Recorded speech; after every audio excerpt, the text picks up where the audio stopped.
맡게 된 변혜은 자매고요. 저는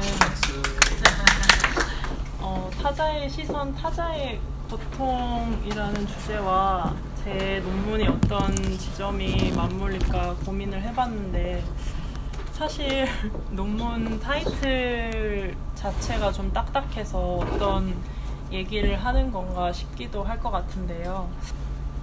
응시의 개념으로 보면 저는 한국의 여성 노동자라는 거는 제 가족을 오랫동안 지켜본 경험에서 비롯됐다는 뜻이거든요, 단순하게. 그래서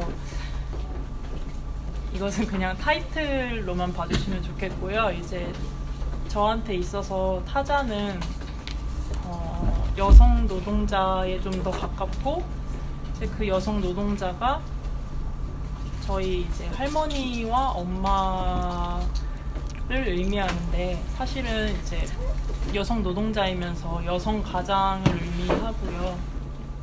네, 제 개인적인 이야기를 많이 들으실 것 같고요. 논문 발표니까 초록만 제가 한번 읽어볼게요. 본 논문은 청소 노동자를 관찰한 경험에서 시작된 여성 노동자들에 대한 연구이다. 청소 노동자들은 매일 많은 양의 노동을 책임지고 있지만 정작 중요하게 보여지지 않는다. 청소 노동자들은 그들의 실종과 관계없이 늘 노동자로만 비춰지며 그늘 아래 있는 것처럼 눈에 띄지 않는다. 이 두 가지의 괴리를 느낀 본인은 청소 노동자들의 휴식을 다룬 작품을 시작으로 그들의 이면을 담게 되었다. 또한 그들에게서 할머니와 어머니를 떠올리고 당연하게 느꼈던 가족의 노동을 비춰보았다. 이것은 상대방을 유심히 응시함으로써 결국 자신의 뿌리와 그 관계들을 되짚어보게 되는 자기 반영의 결과로 이어진다. 오래전부터 여성들은 가정 안에서나 사회에서 과중한 노동을 감내해 왔음에도 불구하고 여성 노동자들의 노동의 가치는 평가절하되어 왔다. 이것은 늘 주변부로 규정되는 여성 노동자에 대한 고정적인 시각과 이 관점을 인지하지 못한 무관심에서 비롯되었다.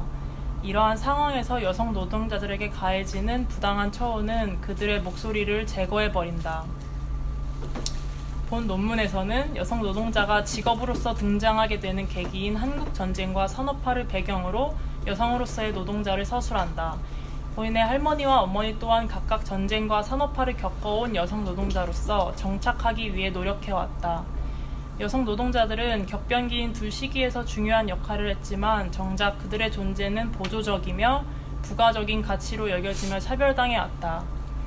사회문화적으로 노동은 필수 불가결한 요소이지만 노동자들은 무관심 속에 힘겹게 살아간다.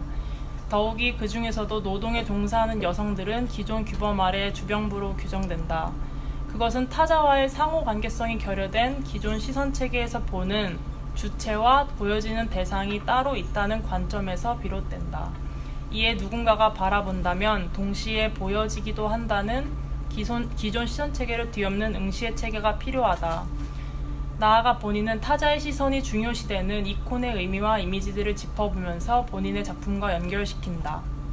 이콘은 초월성이라는 보이지 않는 가치를 이미지 너머의 절대 타자가 보내는 시선으로 나타낸다. 이는 노동자들을 바라보면서 그 자리에 존재하지 않는 어머니와 그의 삶을 통해 다시 본인을 비추는 것과 연결된다. 이러한 일련의 과정들은 가족들과의 갈등을 본인의 관점에서 해석한 것에서 벗어나 그들의 삶 위에서 이해하는 것을 가능하게 하였다. 이것을 서로에게 개입하는 관계가 아닌 각각 인내하는 응시와 자신의 뿌리, 여성 노동자들의 이야기를 다룬 현대미술 작가들의 작품의 사례로 뒷받침할 수 있다. 다양한 방식으로 표현되는 작품들은 사회적인 문제의식이 개인의 문제로 긴밀히 연결된 지점을 보여준다. 이에 따라 바로 옆에 존재하며 생을 가꾸어 나가고 있는 여성 노동자들과 더불어 자기 자신을 존재케 하는 상대방의 존재를 수용하고자 하는 것에 목적이 있다. 이러한 바탕에서 비롯된 작품은 대상의 삶이 본인의 삶과 만나 균형을 찾아가는 과정이 될 것이라 생각한다. 네, 한 번에 좀 요약하려니까 복잡하긴 한데요. 그냥 이거는 제가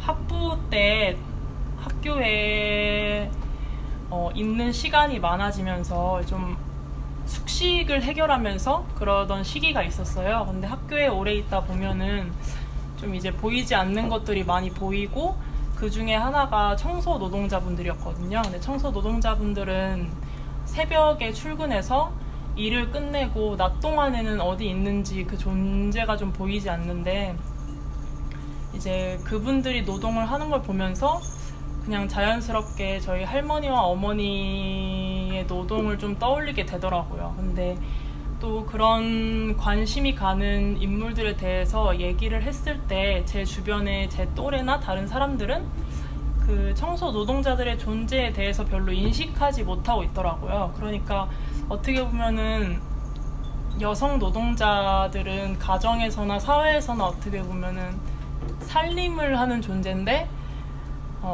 그냥 좀 없는 존재로 여겨지고 있다라는 그런 괴리감이 들어서 좀 본격적으로 여성 노동자를 다뤄야겠다고 생각을 하게 됐거든요. 근데 사실 그 여성 노동자라는 계층은 저희 할머니와 어머니의 이야기랑 너무 비슷하지만 이게 의미하는 거는 진짜 개인의 얘기가 아니라 그냥 한국의 그런 여성 노동자를 대변하는 존재거든요. 근데 이 여성 노동자는 저희 어머니와 할머니의 경우도 그렇지만 대부분이 여성 가장인 경우가 많았고, 사회 경제적인 노동뿐만 아니라 가정에서도 가정을 돌봐야 하고 육아도 해야 하는 그런 어떤 노동에 시달리고 있는 그런 전형적인 어떤 패턴이 있었어요. 근데 제가 이런 것들을 다시 돌아가서 인식하지 못하고 있다가 여성 노동자를 통해서 오래 지켜보는 걸 통해서 좀 깨닫게 된 부분이 있거든요. 그래서 제가 어떤 타자에 대한 것은 제 이야기이기도 하지만 응시를 통해서 제가 받은 영향에 대해서 좀 얘기를 하고자 합니다. 그래서 우선 저는 할머니에 대한 얘기를 먼저 하려는데요. 저희 할머니는 황주에서 태어나셨어요. 근데 이 황주는 지금 지역적으로 보면은 약간 남한에 좀 인접해 있는 지역이거든요. 근데 저희 할머니께서 이제 한국 전쟁이 발발하고 나서 제주도까지 피난을 가셨다가 이제 1월 4일 1.4.5 때 피난을 가셨다가 다시 이제 휴전선이 정해지기 전에 이제 그 인천으로 올라오셨어요. 지금 할머니는 동인천에 거주하고 계신데 그 동인천에는 굉장히 많은 황해도민들이 계세요. 근데 그 이유가 황해도 황주와 인접한 지역이기 때문에 아무래도 이제 전쟁이 끝나면 고향으로 가고자 했기 때문에 이제 그 지역 근처인 인천에 거주했던 것이거든요. 근데 휴전선이 결정되고 나서 이게 약간 반영구적인 그런 경계선으로 지어져 버렸어요. 피난민이기도 하면서 실향민이 되신 거죠. 할머니는 결과적으로 동인천에 이제 거주하게 되셨고요. 제가 이제 가져온 사진 자료들을 볼 텐데 전쟁 후에는 이제 지금 이 사진에서 보이듯이 좀 남성은 전장으로 가고 여성들과 아이들은 이제 좀 피난을 가는 모습인데요. 약간 이런 사진이 단적으로 보여주듯이 약간 이제 전쟁으로 인해서 남성이 이제 가정에 좀 부재하게 되고 여성들이 좀 실질적으로 가정을 먹여 살려야 하는 상황이 오게 됐어요. 그래서 저희 할머니께서도 전쟁 후에 이제 좀 장사를 하면서 가족을 먹여 살린 여성 가장이셨거든요. 약간 이런 형태의 노점상이나 장사를 주로 했고요. 이렇게 여성들이 할 수 있는 직업이 많지 않았기 때문에 장사를 주로 했지만 사실 이런 직업 같은 경우에는 성매매를 하는 여성이었거든요. 근데 이제 식모나 어린 여성들 같은 경우에는 이제 할 수 있는 일이 좀 많지 않아서 이런 양공주라고 불리는 성매매에 종사하기도 했고요. 미혼 여성과 고아가 된 여성들이 좀 가정을 생계를 책임지기 위해서 좀 노력했다라는 점을 알 수 있습니다.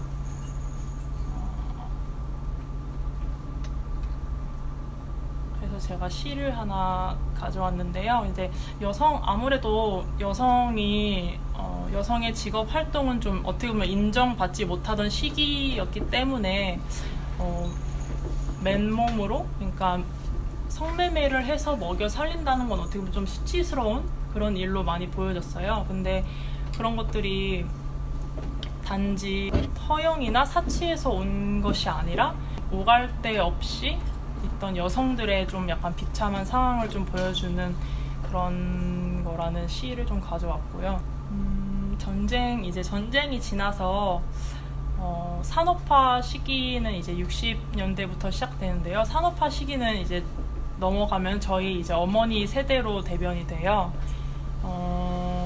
이제 간단히 말씀드리면 61년부터 박정희 집권이 들어서면서 이제 국가의 개입 아래 약간 철저하게 경제 개발 위주로 정책이 흘러가게 돼요. 근데 이 과정에서 좀 수출을 해서 싼 값에 수출을 해서 이제 좀 비약적인 발전을 해야 하기 때문에 경공업의 위주, 그러니까 그런 경공업 성냥갑이라던가 레이스라던가 뭐 방적업이라는 그런 단순한 형태의 공업이 될 수 있는데, 이런 단순 노동이면서 약간 임금을 싸게 할 수 있는 방법으로 어린 여성들의 노동을 되게 필요로 했어요.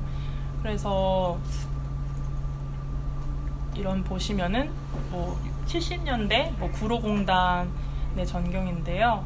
지금 보면은 대부분의 노동자들은 다 여성인 걸로 보이는데 거의 1,400명 정도의 공장 노동자가 있다면 1,200명 정도가 여성인 비율일 정도로 그 여성이 되게 많았고요. 근데 여성 노동자들이 받는 임금은 남자의 40% 정도로 되게 적었는데, 여성들의 이런 노동이 국가를 살리고 국가 경제 발전에 이바지한다라는 이미지를 심어줌으로써 지금 이제 이 사진을 보면은 박정희 전 대통령이 공장에 와서 좀 약간 응원차 방문한 모습이에요. 근데 아무래도 그런 이미지를 심어줘야 하기 때문에 응원을 아마 와야 하지 않았을까.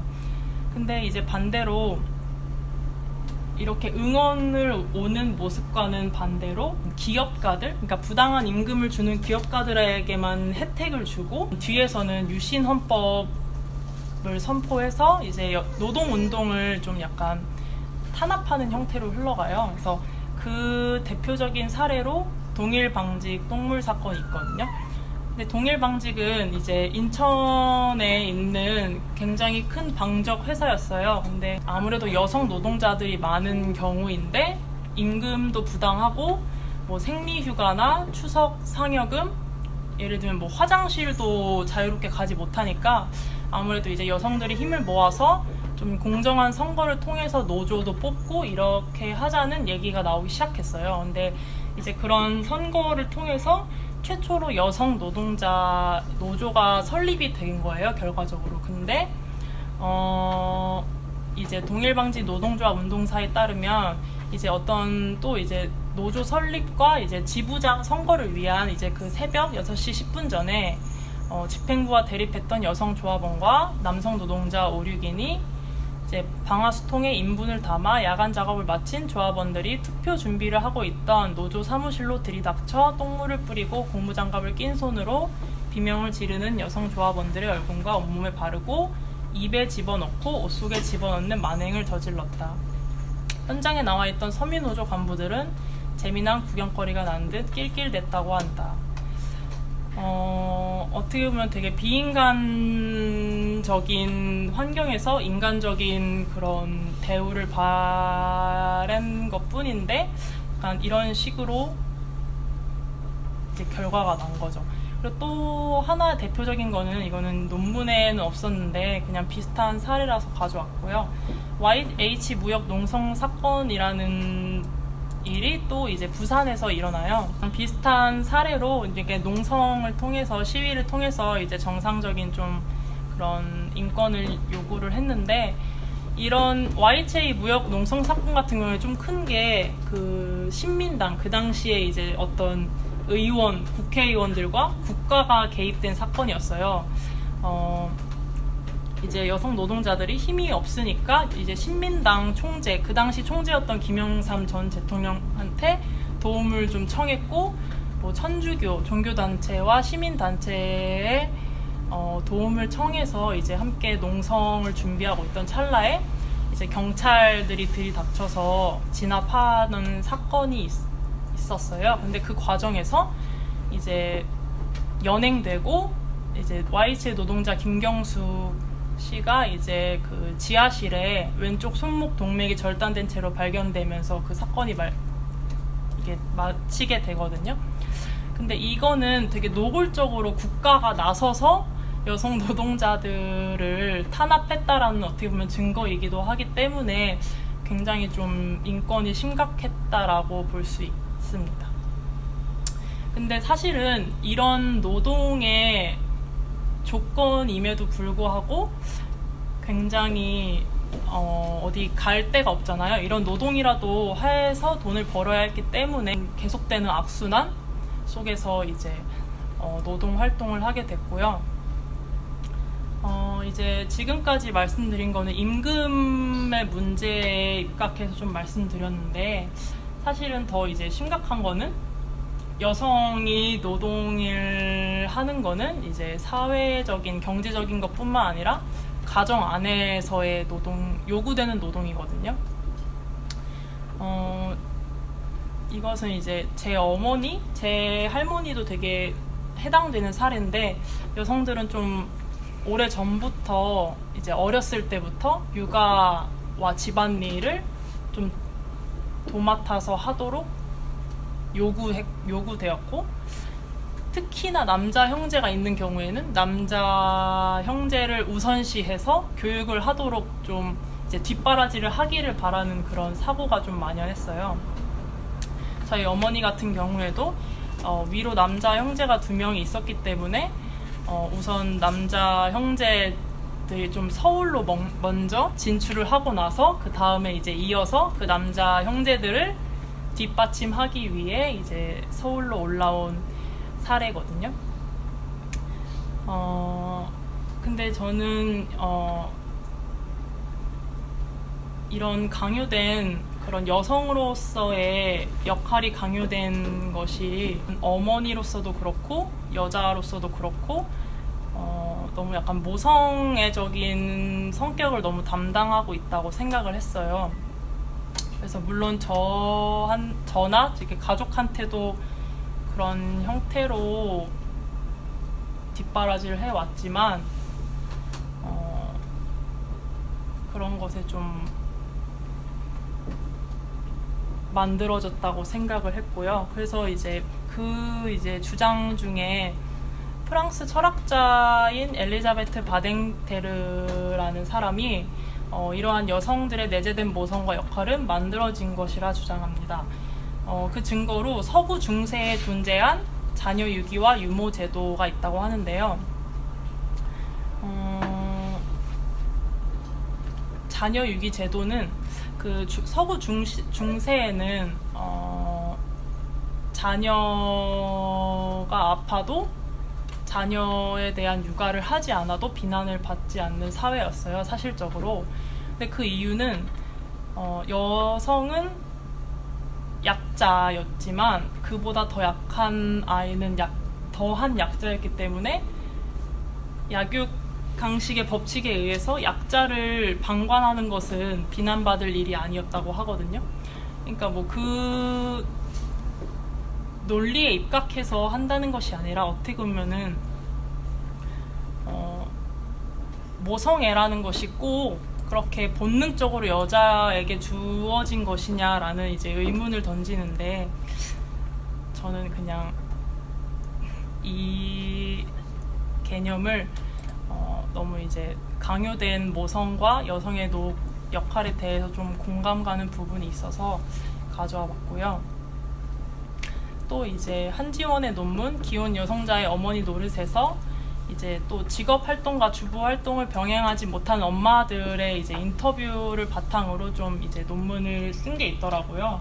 근데 이제 대부분 이제 집안일을 돌보지 못하고 직업 활동만 하는 엄마의 경우, 혹은 직업 활동을 하지 못하고 주부 활동만 하는 엄마의 경우는 이제 아이한테 이제 어떤 두 가지를 충족시켜주지 못한다는 그런 미안함이 항상 내재되어 있는 것을 볼 수 있어요. 근데 그 죄책감은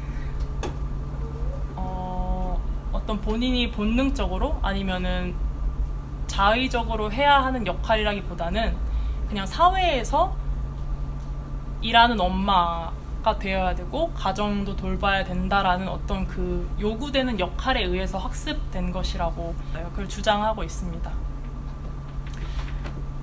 근데 저는 이런 시선은 기존에 개인이 아닌 일하는 엄마로서의 여성은 한쪽으로 기울어진 시각에 의해서만 판단되어 왔다고 저는 봤어요. 그래서 이런 문제점과 구조에 대해 관심을 가지고 응시하는 것으로 만연한 차별과 기본인식에 대해 적극적인 개선과 재평가가 이루어져야 한다고 생각했습니다. 근데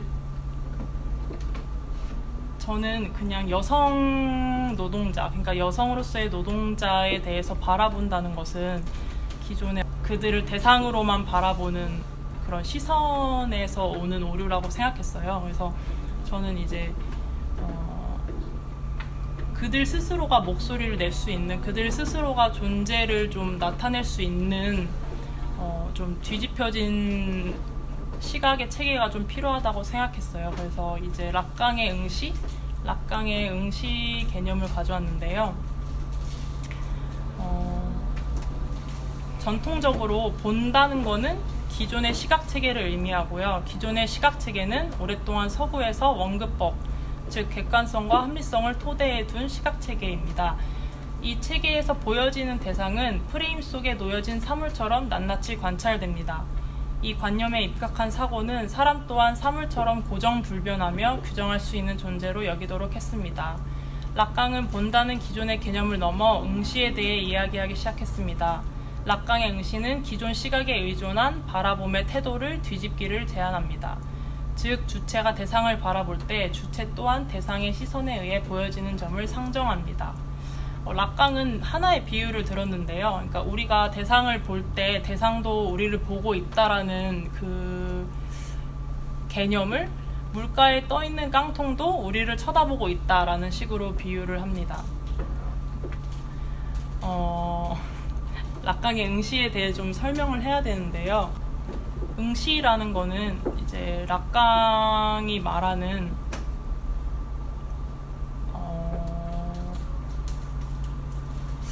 이거는 그냥 한쪽 일방향의 관계가 아니라 상대와의 관계를 통해서 이루어지는 행위거든요.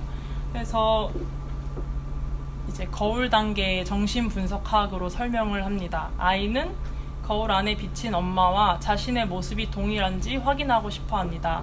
이 과정에서 엄마인 대타자, 엄마가 이제 기준이 되는 대타자가 되고요. 그 엄마의 시선 속에서 자신이 관찰되는 지점을 인식합니다. 대타자는 거울 속 이미지인 대상과 구별되며 자아가 인지하는 또 다른 주체를 의미합니다. 이 대타자를 매개로 자아는 다른 주체와 관계를 맺을 수 있는 것입니다. 아이가 성장하면서 언어를 학습하게 되고 언어 이후의 세계 속 권위와 질서가 대타자로 설정됩니다. 언어적 사회적 규범이 작동하는 세계로 진입하는 것입니다. 이와 반대로 언어 이전의 세계는 상상계이며 자신이 되고 싶은 이상적인 이미지가 존재하는 세계입니다. 언어를 배우기 이전의 세계에서 아이는 이제 엄마의 이제 관찰되는 그 눈으로 대신해서 본인을 확인하려 하는데, 이제 그 엄마가 대타자였다면 언어를 학습한 이후에는 그 언어의 세계가 대타자가 되는 거죠. 그러니까 엄마의 역할이 이제 언어의 세계로 바뀌게 되는 거고, 네, 이제 그 이전에 이제 언어를 배우기 이전에는 이제 이상적인 어떤 세계로 남게 되는 것입니다. 락강에 의하면 상상계, 그러니까 이상적인 세계는 그 상징계, 언어적인 세계의 원천입니다. 그러나 인간은 언어학습 이전으로 돌아갈 수 없고, 따라서 자아는 상징계와 상상계에서 항상 무언가가 결핍된 상대로 존재합니다. 자아는 그 무언가를 욕망할 수밖에 없는 주체가 되는 것입니다.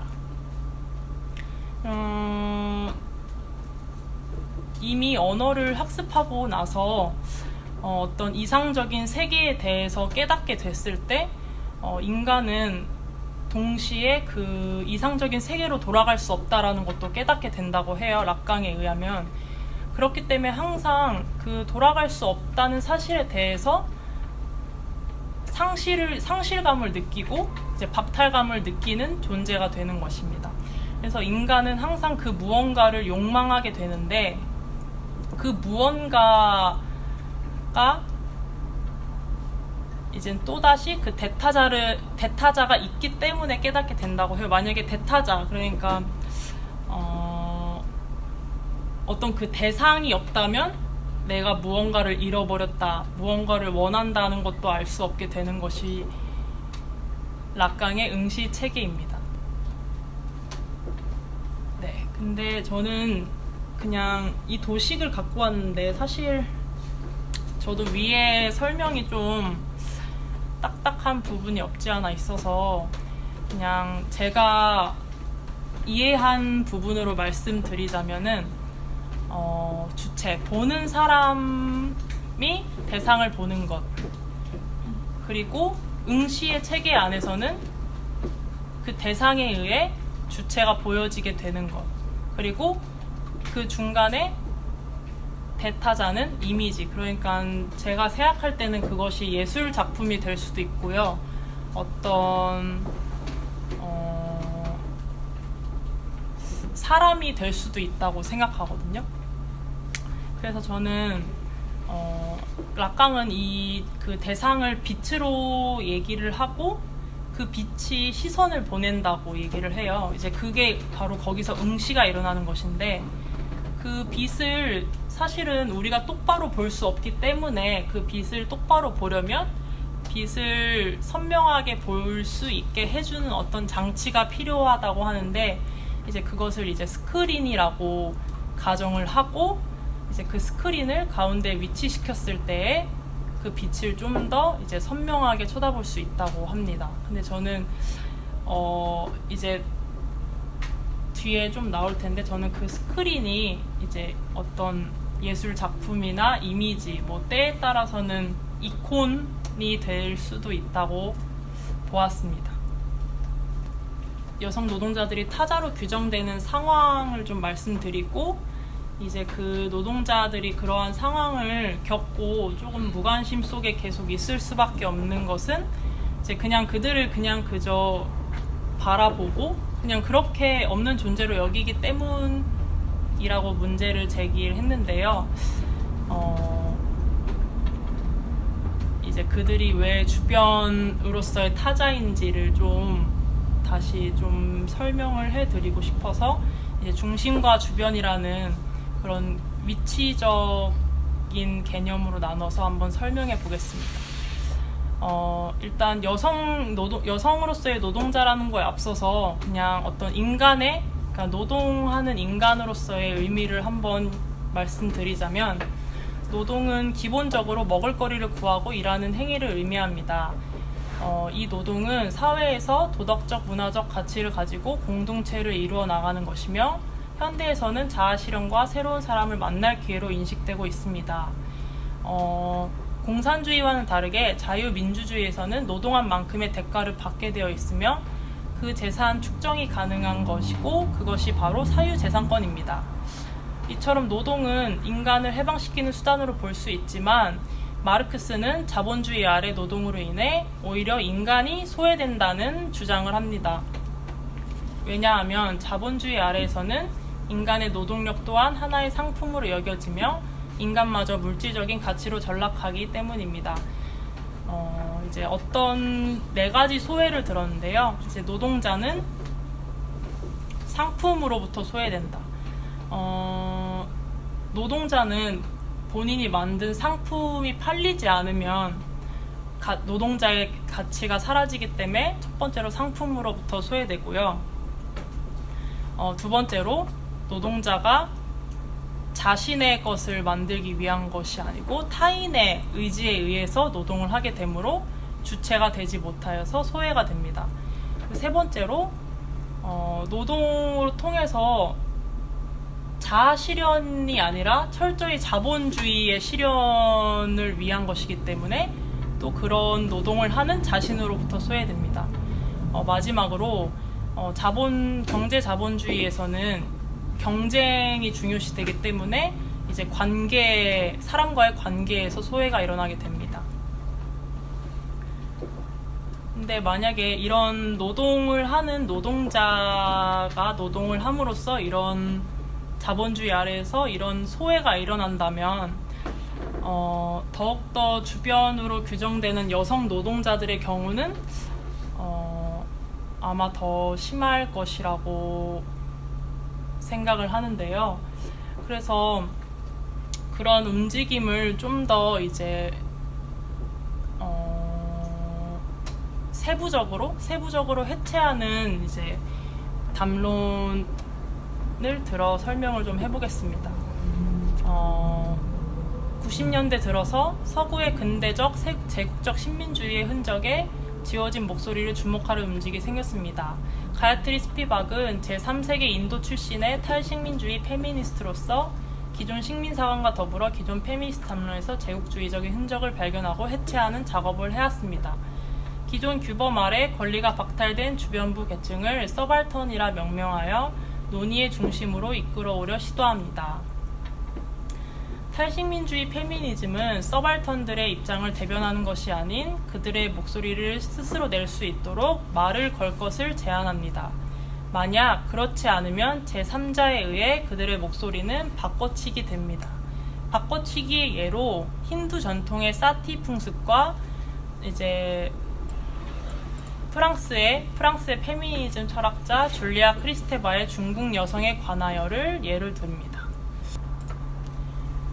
이거는 이제 스피박이 예로 든 이제 인도의 전통 관습인데요.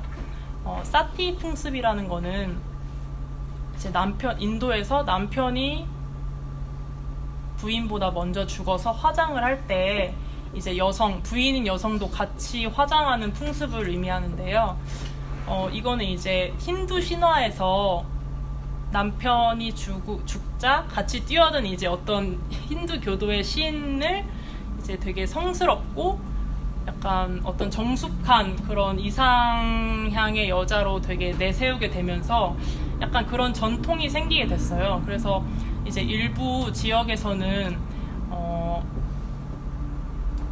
본인의 의지가 아님에도 불구하고 여성들을 이제 남편의 화장하는 그 불길 속에 던져 넣어서 약간 그런 남성들이 생각하는 그런 이상적인 여성을 계속해서 이미지를 만들어 내려는 그런 전통이 있다고 합니다. 그래서 이 사례로 보았을 때 그 당사자인 여성의 의견이나 목소리와는 전혀 상관없이 그냥 어떻게 보면 그 제3자들이 그 뛰어든 여성에 대해서 너무 이제 아름답다, 정숙하고 이상적이다 라고 하는 그런 상황 자체가 어떻게 보면은 그 당사자의 목소리를 제거하는 그런 바꿔치기의 예라고 볼 수 있고요. 줄리아 크리스테바의 중국 여성에 관하여는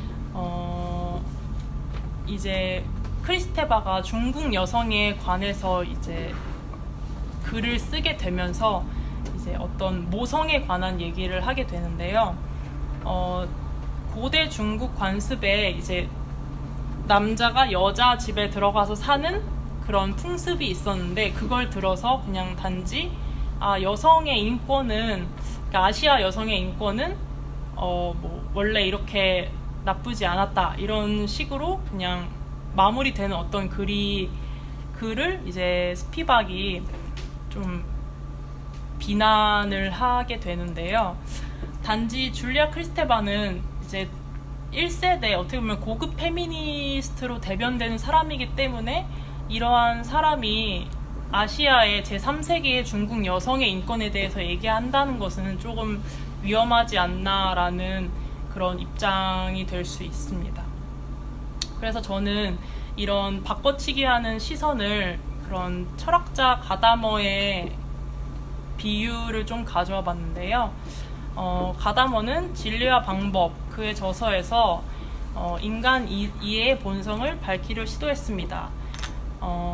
가다머는 관찰하는 시선과 실존하는 시선을 구분해야 한다고 강조했습니다. 관찰자와 당사자는 명백히 다릅니다. 구경꾼으로 보는 관찰자의 시선과 당사자로서 보는 실존의 시선은 다른 것입니다. 만약 구경꾼이 특정한 현상을 탐구해서 참된 파악이라도 내놓을 경우 문제는 혼란스러워집니다. 즉, 외부의 관찰자의 시선과 이해가 아닌 당사자들의 현장에서의 체험을 담아내야 한다는 것입니다. 20세기 중반 가다머를 비롯해서 당시의 사상가들이 바꿔치기라는 표현을 많이 썼습니다. 이 표현은 제3자의 객관적인 시각이 당사자의 시각을 대체하는 것을 가리킵니다. 제3자가 본인이 완전하다고 생각하는 모습을 가지고 와서 당사자를 바꾸려 하는 방법, 즉 당사자의 이해 방식이나 역사의식을 바꿔치기 하는 것입니다.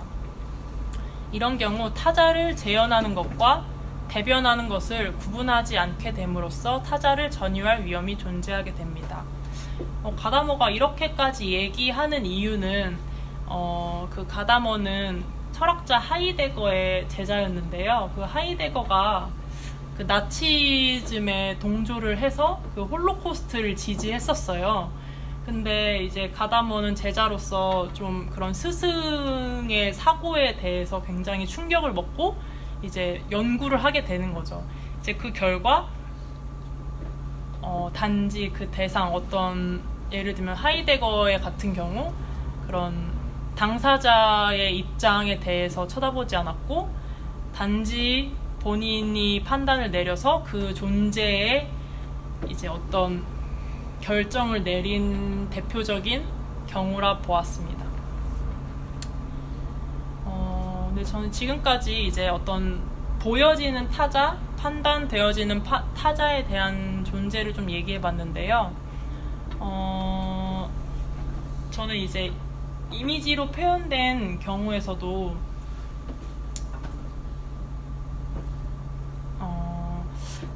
약간 응시로서 발견되는 타자라기보다는 그런 개념에서 좀 나아가서 유대 관계가 없어도 타자가 절대적인 그런 어떤 그냥 그 존재로서 꼭 굳이 시선 속에서 발견되지 않아도 스스로 드러나는 절대적인 타자에 대한 얘기를 좀 더 해보고 싶었어요. 근데 그 절대 타자는 어떻게 보면 우리가 아는 그 시인이 될 수 있는데 그 시는 어떻게 보면은 응시에 의해서 발견되기도 하지만 동시에 이제 우리를 응시하고 있는 그런 어떤 전형적이지 않은 그런 시선 체계를 가지고 있는 이미지입니다. 그래서 제가 읽어볼게요. 동방정교의 이코는 보이지 않는 세계를 표현하는 이미지이다. 엄격한 규칙에 의해 초월적인 세계가 표상되는데 이때 가장 중요한 것은 타자의 시선을 내포한다는 점이다. 주체가 이콘을 바라볼 때 이콘이 보여지는 것이 아니라 이미지 저 너머에서 오는 시선에 의해 거꾸로 주체가 보여진다. 따라서 이콘 속 표현된 세계는 안과 밖을 넘나드는 역원근법으로 나타나며 주체는 수용자가 된다. 라칸이 주장했듯이 주체가 대상인 이콘을 볼 때에만 이콘 속에 시선이 오는 것은 아니다. 절대타자의 존재와 시선은 본래 거기 있으며 이미지를 통해서 도달하는 것을 인식할 수 있는 것이다. 네. 그래서 그 역원근법이라는 거는 아까도 말씀드렸듯이 기존 시선 체계에서는 이제 우리가 알고 있는 그 프레임 속에 원근법에 의해서 이제 어떤 사람도 사물처럼 보여지는 그렇기 때문에 보는 사람과 대상이 따로 존재하는 그런 시선 체계를 의미했는데요. 지금 이거는 그림을 좀 이해하기 쉽게 좀 뒤집어 놨는데 이 이콘, 윈도우가 그냥 어떤 이미지의 상이라고 한다면 그 이쪽은 바깥이 되겠죠. 이 안에서, 그러니까 이미지 속에 그 너머에서 시선이 거꾸로 나오고 있는 그런 도식을 표현한 거고요. 그렇기 때문에 대부분의 이콘은 이런 좀 약간 초월적인 느낌이 나는 그런 역원근법으로 표현이 됩니다. 때문에 그런 자아가 바라보고 이콘 속에 절대자가 보내는 시선, 그러니까 교차하는 시선의 매개물인 이콘은 우리가 바라보면서도 동시에 보이지 않는 세계가 우리를 들여다보는 상호 교류가 이루어지는 창문으로 비유됩니다. 이콘에 표현되는 초월성의 형상은 이미지 그 자체를 숭배하고자 하는 것이 아니라 그 원형, 그 너머에 있는 보이지 않는 것을 지시하는 지시물이며 초상화와는 구별됩니다. 초상화는 특수한 타자만을 재현하며 그 대상이 부재할 경우 대상의 권력을 대신하는 용도이기 때문입니다. 이콘에는 물론 이제 어떤 초월자의 시선과 성인의 모습들을 표현하고자 하지만 그 이미지가 힘을 갖는 것은 아니고요. 그 이미지가 지시하는 것, 그러니까 그 이미지가 갖고 있는 어떤 본질적인 의미를 떠올리게 하는 어떤 매개물로서 작동하게 되고, 근데 이제 조금 이제 초상화는 좀 구분을 지어야 될 게, 초상화는 말 그대로 그 어떤 인물을 재현해서 그렸을 때 그 이미지가 힘을 갖게 되거든요.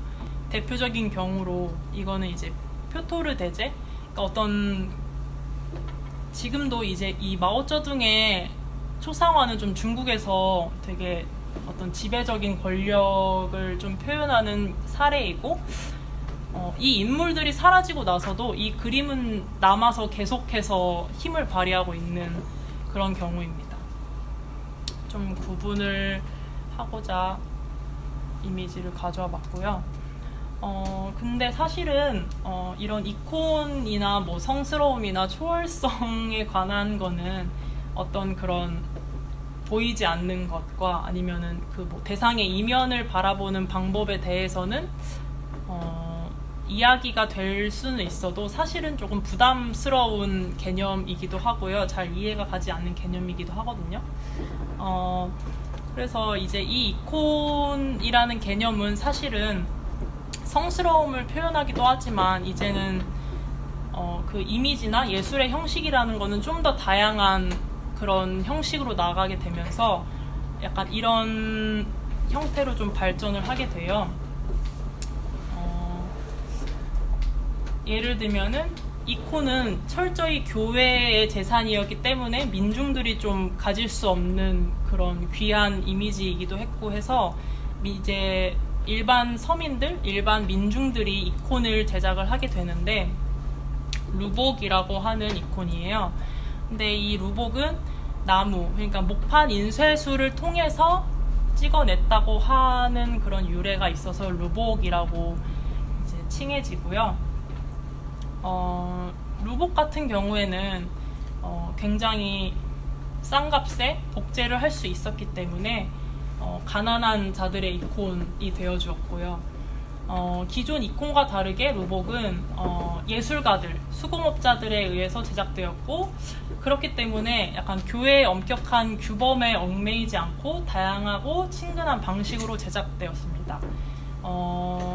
그러면서도 동시에 종교적인 주제를 다양하고 풍자적인 양식으로 담아냈는데요. 이제 주로 뭐 동물화를 통한, 그러니까 이콘의 전통적인 이콘에 등장할 수 없는 그런 동물화의 의인화 이런 것들이 되게 대부분이었고요.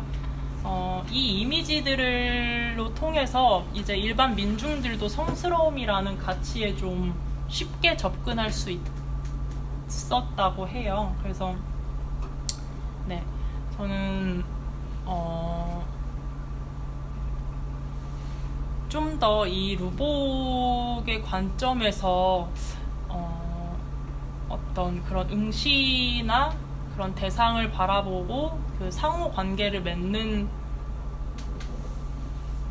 그런 개념에 좀 더 와닿아서 좀 이런 이미지를 가져와 봤고요. 근데 사실은 이런 이미지가 너무 범람돼 버리면은 좀 약간 본질을 해칠 수 있게 되잖아요. 근데 사실은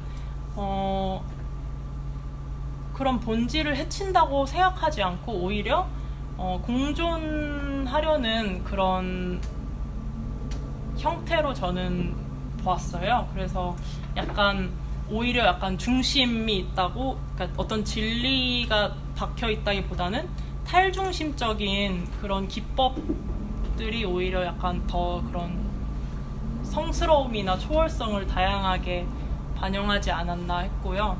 이제 이걸 보시면은 이거는 이제 앙리 마티스의 이콘, 얼굴 없는 이콘인데요.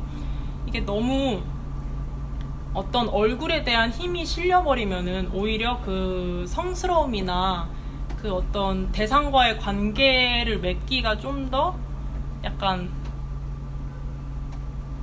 오염된다고 해야 되나? 오염돼 버리는 그런 것으로 인해서 약간 좀 예술가들이 아예 얼굴을 없애버리는, 근데 하지만 이 가운데 이콘으로 보이는 얼굴은 존재하는 약간 이런 형태로 하고요. 근데 이걸 가져온 이유는 이제 만딜리온이라는 이콘을 좀 표현한 것 같아서 가져왔고요. 그래서 이것도 보시면은 이제 수도원에서 얼굴이 없는 이콘을 향해 기도를 올리고 있는 그런 사제의 모습을 볼 수 있고요.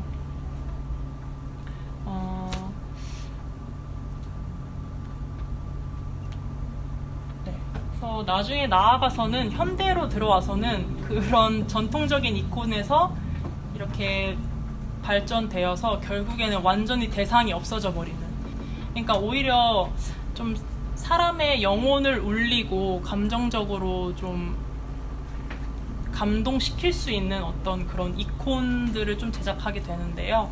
대표적으로 칸딘스키나 원속의 원, 말레비치의 검은 사각형이 예로 있습니다. 제가 정리를 좀 드려서 말씀드리자면, 타자를 어쨌든 여성 노동자가 타자로 규정되어 왔고, 이제 그들이 그런 타자로 규정된 데에는 그냥 그들을 그저 타자로 여기고 그렇게 바라보는 시선들의 문제가 있다고 생각했고요. 이제 거기서 출발해서 저는 좀 약간 이콘에서는 오히려 그 관계가 역전되잖아요. 오히려 그 대상이 바라본다라는 그 지점이 중요하다고 생각되었고, 제가 청소 노동자들을 바라보면서 그 청소 노동자들이 통로가 되어서 저희 할머니나 어머니의 삶을 좀 돌아보고, 그 어머니와 할머니의 삶이 다시 어떻게 보면 나를 존재할 수 있게 도와주는 그런 통로가 된 것에 좀 표현하고자 약간 이콘을 가져와 봤는데 설명이 잘 됐을지는 모르겠고요. 네, 다음에는 이제 현대 작가들의 좀 작품을 좀 보려고 하는데요. 제가 지금까지 설명한 그런 지점들, 그런 시선들, 그런 입장들이 좀 보이는 현대 작가들의 작품을 좀 가져왔어요. 그래서 첫 번째로는 웬 후이라는 중국의 안무가의 작품을 가져왔는데요. 제목은 나의 세 번째 할머니와의 춤인데, 말 그대로 이 작가의 세 번째 할머니에 대한 이야기입니다. 사실 이 작가는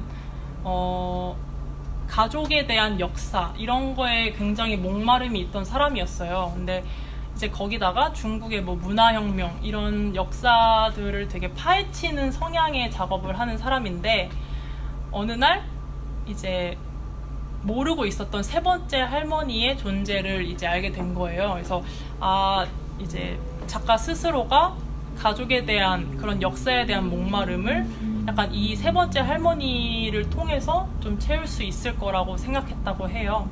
그래서 이 할머니를 찾아가서 같이 작품을 진행한 게 있는데, 이거는 제가 베니스 비엔날레 2015년에 가서 봤던 작품이고요. 풀 영상은 나와 있지 않은데 너무 좀 이미지가 강렬해서 한번 같이 나누고 싶어서 가져왔습니다.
작품에서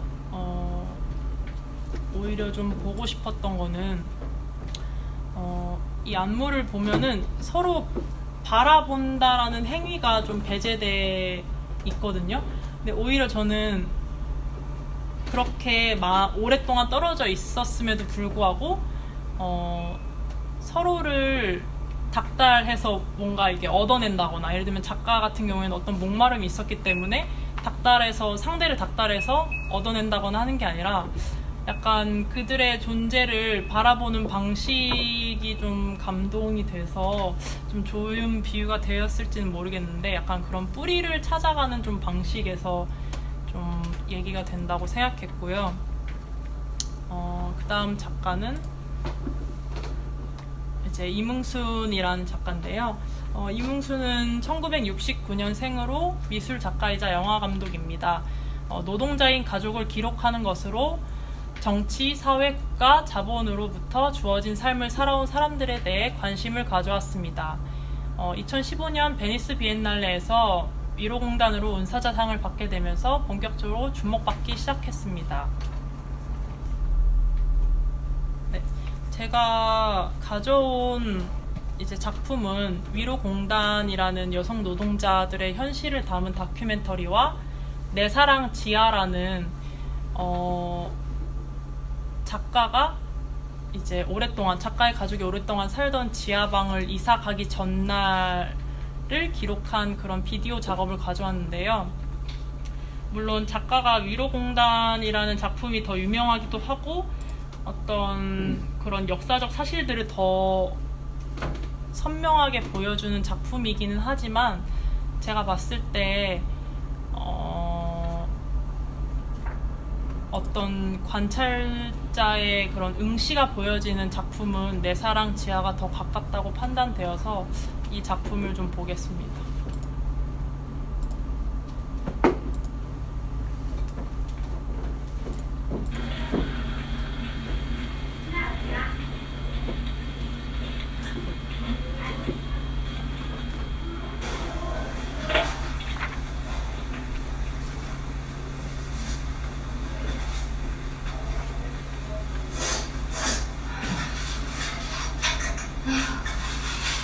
굉장히야?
사람들이 이거 찍으면 되고 내 땅에다 부르고 그런단 말이야.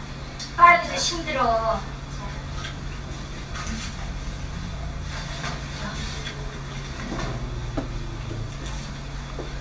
됐어? 응. 또 다시. 몇 시간이니까 다시 해야 되네. 자, 에휴. 자, 이쪽 잡아. 하나, 둘.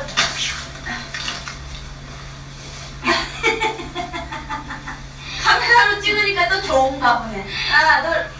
저 가문에 줘라 그러면. 최가문아 저거 다. 최가문 저런 거 아니고. 하나, 둘, 셋. 내 키가 커서 멋있을 것 같은데. 하기야 뭐 최가문 아무거나 입어도 멋있긴 한데.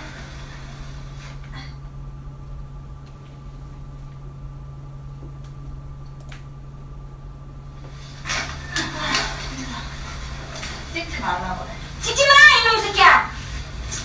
하나는 보 엄마 그래도 막 웃는다 카메라 비치니까. 왜 카메라 의식은 꽤 하네. 나. 듣지 마 이놈의 새끼야. 그냥 개슴 싫어 이놈들아. 자, 여기 이렇게 일어나자. 하나, 둘, 셋. 아이씨, 뭐 밟고 다니는 거야. 아이.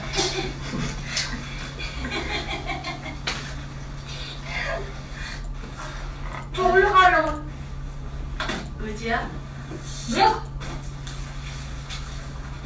이런 거 잘라서 요대기만. 꺼? 예. 아니 다시. 자, 끄라고? 뭐야? 됐어? 끄라고 이 새끼야! 아무 말 없이 그냥 꺼요. 한 10초 있다가 꺼요. 10초 있다가 그러고 일로 와요. 네. 이런 작업인데 저는 단지 이런 완전히 당사자는 아니지만 그런 약간 가장 가까운 존재로서 그냥 어떤 것도 더하지 않고 그런 오래 지켜보는 그런 시선이 나타난 작품이라고 생각해서 가져오게 됐고요.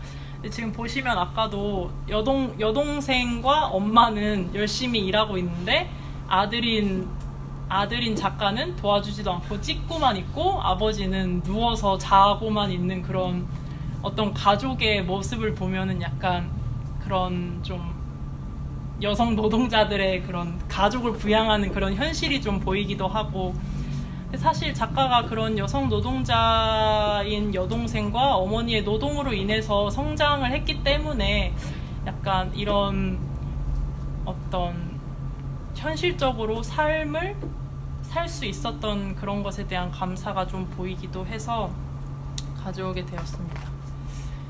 이제 마지막으로 작가가 한 명 더 있는데요. 네, 이제 철거 현장을 조사하러 갔다가 어떤 한 가족을 발견하고 22년 동안 지켜보게 되는 그런 작가의 이야기가 있는데요.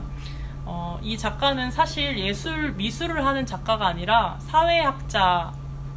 그래서 동국대학교 교수고요. 1946년생으로 그가 39세이던 1986년 아시안게임으로 인해 철거가 한창이던 사당동에 들어갑니다. 그저 그냥 불량 주거지역에 관한 프로젝트 때문이었고요. 2년간의 연구가 끝나면은 이제 그 프로젝트는 막을 내리게 되는데, 이제 그 과정에서 철거민인 정금선 할머니 가족을 만나게 되고, 약간 그 가족의 이제 증손녀까지 이어지는 좀 약간 삶의 추적을 시작하게 되고요. 이제 이 영상을 좀 보도록 하겠습니다.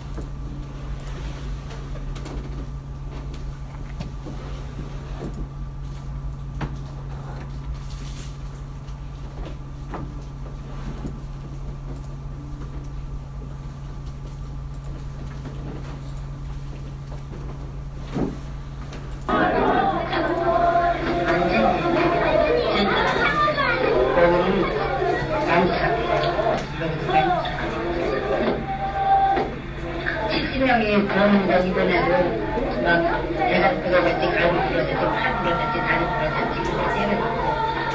때려가지고 때려가지고 가야 병원에 거기 병원에까지 그때 어렸으면 완전히 피바다에 바로 샀잖아. 완전 피바다였어요. 아주 그때 사람만 보면 그때 난 좋았어.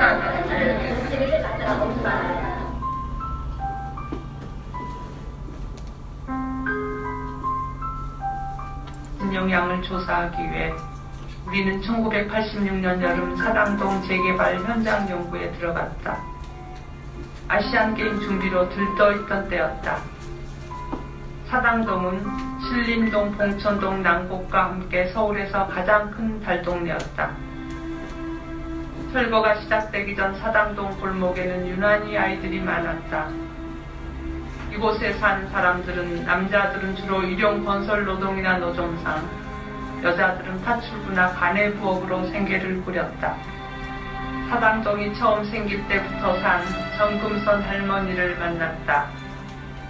할머니 가족은 아들 이수일 아저씨, 큰손자 영주, 손녀 은주, 막내 덕주 5식구다. 아이들 엄마는 가출하고 진짜 없었다. 꼴뚜기야. 진짜야. 양도에서 오고, 그 다음에 또 뭐 봉천도에서 오고, 또 뭐 어디서 서대문 어디서 오고, 하루 살다가 다 이렇게 들어온 거야. 한꺼번에 이 많은 데를 왜 쫙. 그럼 다 연 거야. 그 양도에서 온 거야. 또 남대문에 저기 남산 밑에다가 그냥 조그만 학교방 하나 샀어요. 내가 털고 딱딱 해가지고 여기서 다 먹은 거야. 깡패 들어가가지고 집을 막 꽃게를 허물는데 뭐 어떻게? 그래가지고는 거기서 여기 사당동 여기다가 저기 터 10평 준다 하더라고. 거기다 실어주다 자동차에 실더라고. 실어가지고 여기 배나무로 오니까 여기 나무가 뚝뚝뚝 서가지고서는 도저히 살 수가 없어요. 그래서 여기 도로 올라탔습니다. 피라민들이가 올라타갖고 집에다 저 벽산 꼭대기에 그냥 집에다 그 말이야. 저 모래사장 있지? 거기다 다 불려놓고서 천막을 개어주더라고. 이제 해름거 했습니다. 피라민데 해름거 가자. 하여튼 거기다 다 씹고 하나하나 와가지고 할 수 없어. 요거 와서 그 집에서 그냥 놔두고 나무도 잘라가지고서는 이제 이건 뭐예요? 천막을 딱 쳐놓고서는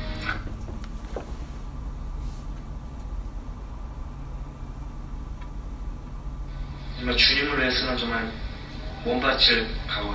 근데 여기 와서 너무 좋아요. 서울대학교보다도 좋고.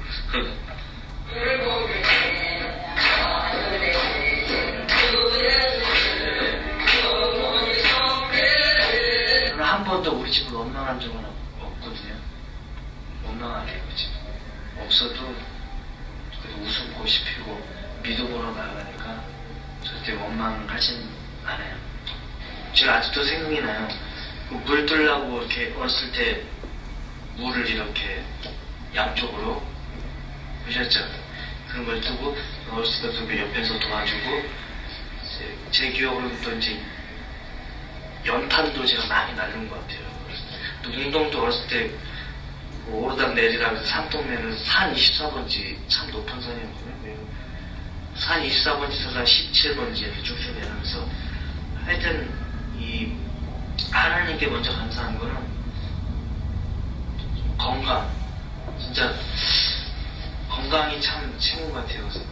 진짜 이렇게 가난해 정말 나는 못 살고 다른 사람은 잘 살고 이 물질에 서러하지 않고 내 체력과 내 정신력 나약함을 위해서 정말 그거를 서러워해야지. 어렸을 땐 서러움만 당한 것 같아요. 그래서 그렇지만 난 또 오히려 이랑 넘기고 진짜 누구한테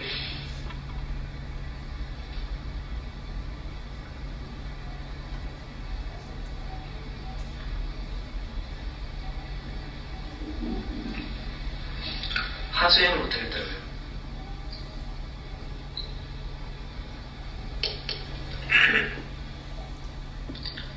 한 번에 친구를 이제 사귀었는데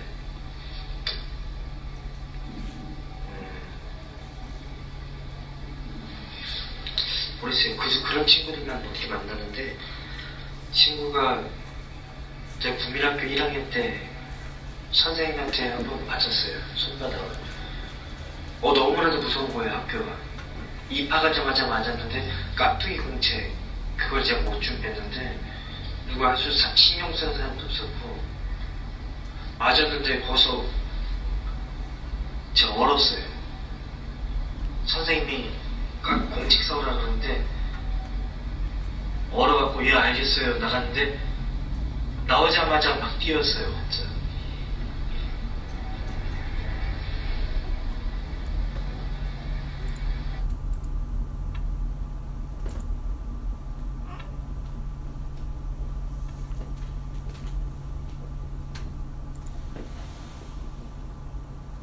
일하다가 이제 쉽니다. 아주 추석 겨울이니까 1시간밖에 안 졸려. 9시부터 10시까지. 일하실 거예요? 예, 겨울이니까 여름에는 2시간 자는데 겨울에는 1시간째밖에 안 해요. 시래기들 얼마 없거든. 이 공원을 내 공원을 일하는데 공원이가 사람들 안 보여요. 추우니까. 일할 것도 없고 또 오후에는 1시부터 2시까지 오고 그러니까 1시간씩밖에 안 하니까 한시간은 얼마 주는 거야? 2만 원.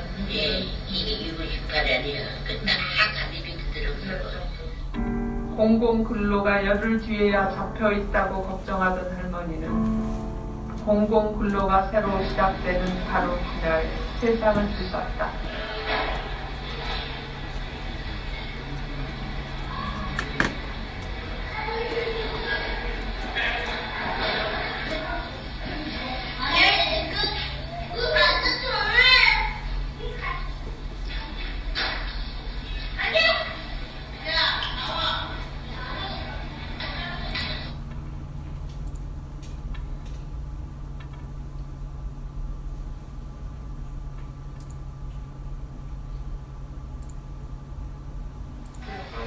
안 돼서 그래.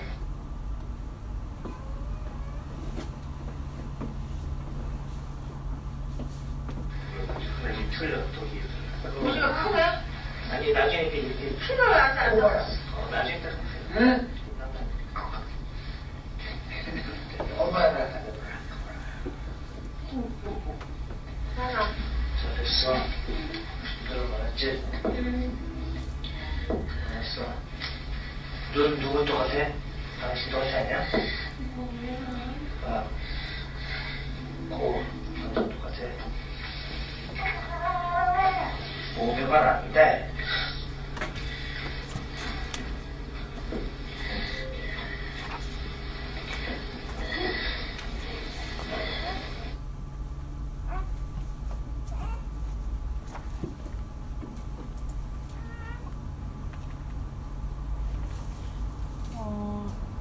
이제 정금선 할머니가 어떻게 보면은 생을 마치고 마지막에 보았듯이 또 다른 어떤 또 생명이 태어나면서 이제 그 어떤 지속된 가난이 또 대물림 될 것인가 하는 그런 어떤 과제가 주어진 듯한 모습인데, 사실은 작가는 어떤 인류학자의 말로부터 이 작품이 좀 시작된다고 얘기를 해요. 오스카 루이스라는 인류학자가 가난은 어떤 숙명이고 그것은 이제 가난은 가난한 자들의 문화이다라고 못을 봤거든요. 근데 사실은 작가는 그 의견에 좀 반대하고 싶은 그런 희망, 그러니까 가난이 대물림 되는지 확인을 하려 하면서 이제 그들의 잘못이 아니라 어떤 구조의 문제라는 거, 그리고 그 가난을 읽어내는 거에는 단지 그들의 문화뿐만이 아니라 어떤 더 복잡하고 두꺼운 방법이 필요하다고 얘기를 하고요. 네, 그래서 저는 이 세 작가에서 나타난 그런 바라보는 사람들의 그냥 오랫동안 그들을 지켜보는 응시가 잘 나타났다고 생각돼서 선정하게 됐고요. 네. 이제 그 다음은 제 작업 발표가 되는데, 사실 제가 노동자를 단순히 바라보고 나서 그들을 통해서 바로 이제 뭐 어머니나 할머니를 떠올린 게 아니라, 사실은 조금 이제 제가 그때까지만 해도 왜 관심이 가는지 이런 거에 대해서 별로 인식하지 못했을 때였어요. 그래서 이들과 좀 더 가까이 지내고 개인적으로 알게 되면서 작품의 어떤 주인공으로 위치시키고 싶었던 때이기도 하고요. 근데 제가 이제 이 청소 노동자들과 개인적으로 관계를 맺게 되면서 알게 된 사실은 이제 아까 처음에도 말씀드렸듯이 새벽에 아침에 일을 하고 낮 동안에는 사라지는 그런 현상이 있었는데, 그게 알고 보니까 이제 그 청소 노동자들이 속한 용역 업체에서 이제 낮 동안에는 사람의 눈에 띄지 않도록 돌아다녀 달라는 그런 지시가 있었다라는 것을 알게 됐어요. 보이지 않는 존재로 여겨지기도 했지만 사실은 실질적으로 보여지길 원하지 않은 거죠. 그래서 그렇게 그런 취급을 받는 거를 깨달았고, 이제 그들이 어떻게 보면 좀 보이지 않게 좀 숨어 있는 그런 휴식 공간에 가서 이제 그들의 휴식 모습을 좀 담아내고 싶었습니다. 그래서 막간의 휴식이라는 제목을 붙였고요. 이제 그 당시에 이제 보면 여기 샤워기가 있는데 이제 옛날 샤워실을 개조해서 만든 휴식 공간이에요. 그래서 대부분 학교 안에 청소하시는 분들 휴식 공간을 가보면 약간 좀 없을 법한, 어떤 공간이 없을 법한 곳에 되게 신기한 곳에 있는 거를 좀 발견할 수 있었고요. 저는 이제 한때 되게 문제가 되었던 청소 노동자들의 휴식도 좀 짚어보면 화장실에서 식사를 한다거나 그런 좀 문제가 있는 거를 발견하게 됐는데, 요즘도 가끔 깨끗한 화장실에 들어서면 어떤 반찬 냄새나 그런 좀 어떤 식사를 한 그런 냄새가 좀 나요. 그래서 약간 아직도 그런 좀 인식이 개선되지 않았는 것 같다는 그런 생각이 많이 들고, 근데 저는 이제 노동자들이 단지 그런 눈길이 가고 그냥 관심을 가지는 것도 마찬가지지만 제 눈에는 약간 어떤 그냥 계급론이나 그냥 그런 복잡한 사회적인 문제로만 여겨지는 그런 대상으로 보이지 않고 그냥 되게 단순하게 좀 아름답고 어떤 미적인 그런 존재들이라는 생각이 들었어요. 그래서 이거는 이제 노동을 하거나 아니면 노동 후에 쉬거나 하는 그런 모습도 아니고 단지 그냥 어디를 좀 이렇게 바라보고 그냥 어떤 노동과 관련되지 않은 상태를 좀 그려봤고요. 그래서 제목이 약인과 보아스인데, 이제 약인과 보아스는 그 열왕기상에 등장하는 성전의 기둥 이름을 뜻하고요. 이 기둥은 사실은 어떤 성전을 바치기 위한 것이기보다는 이제 하나님의 권능을 나타내는 뜻으로 많이 쓰였기 때문에 약간 저는 이 오브제처럼 보이는 이 청소 도구들과 그 사이에 있는 어떤 노동자들이 약간 단지 그런 미적인 그런 아름다운 존재들이라는, 어디에 쓸모가 있어야만 꼭 존재하는 것이 아니라 그냥 그렇게도 존재할 수 있다는 걸 좀 표현하고 싶어서 그리게 되었고요. 네, 이 사진을 제가 그 장면을 보고 찍은 사진들이고요.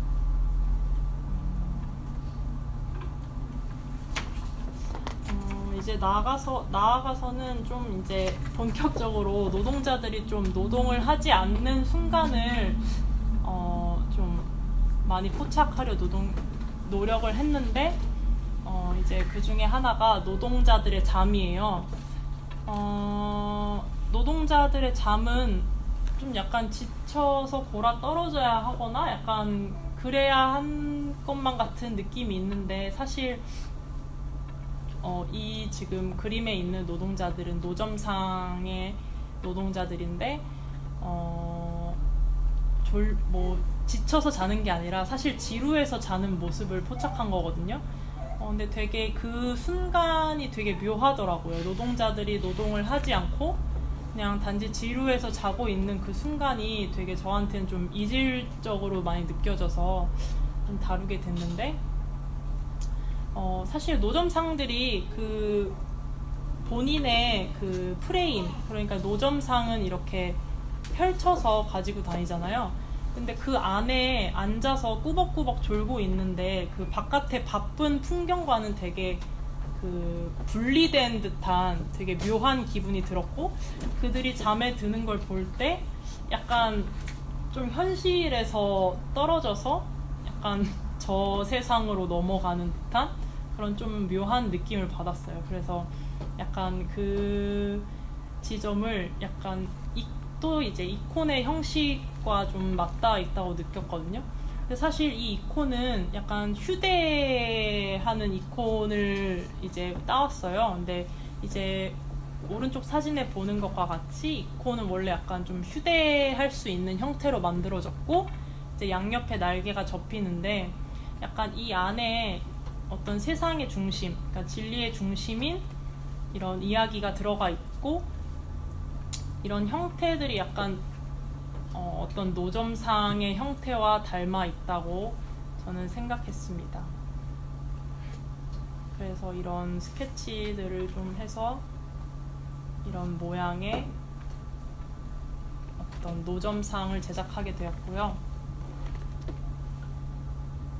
근데 저는 이제 그 외에도 이렇게 그냥 길가에서 너무 아무렇지 않게 잠을 자거나 아니면은 이제 노점 하시는 분들이 노동을 하지 않고 어떤 순간에 집중하고 있는 이런 장면들이 약간 비현실적이고 어떤 편견을 좀 뒤엎는 그런 이미지라고 생각해서 한때 이런 이미지들도 좀 많이 모으기도 했었고요.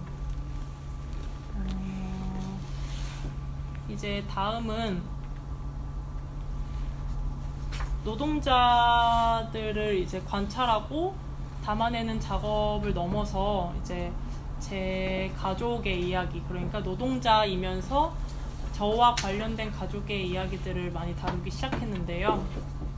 그 중에 이제 제일 먼저 할머니에 대한 이야기를 먼저 하게 됐는데, 할머니는 이제 문화적으로 저한테 가장 영향을 많이 끼친 인물이기도 해요. 그러니까 어떻게 보면은 어렸을 때 가장 먼저 이제 신앙이라는 개념을 물론 부정적이기는 하지만 가장 먼저 깨우쳐준 인물이기도 했고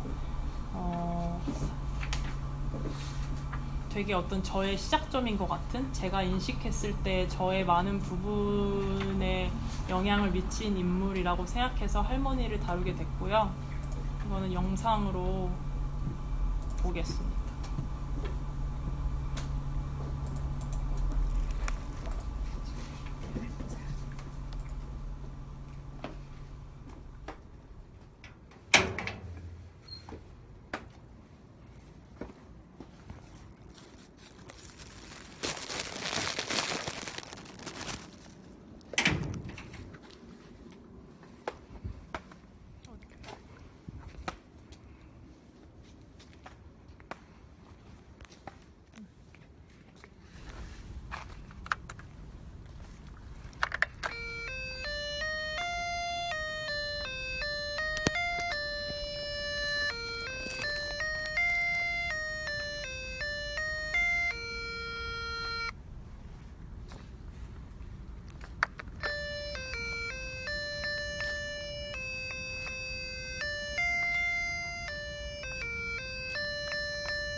나 여기 와서 이북에서도 믿었거든.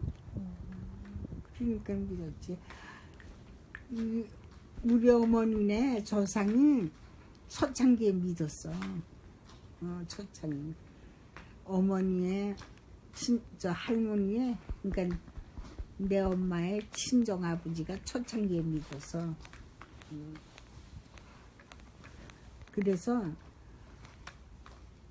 아들들이 다 예수 믿었는데 내중에 저거 해서 안 믿어서 저거 하는데, 그렇게 되니까 옛날엔 신랑은 왜 꼬마 장가 간다고 그러잖아. 저기 할아버지는 9살이고 우리 엄마의 큰오빠가 9살이고 섹시는 15세 났대. 근데 그 섹시가 상당히 이뻐. 내가 생각할 때도 이뻤어. 늙어서도.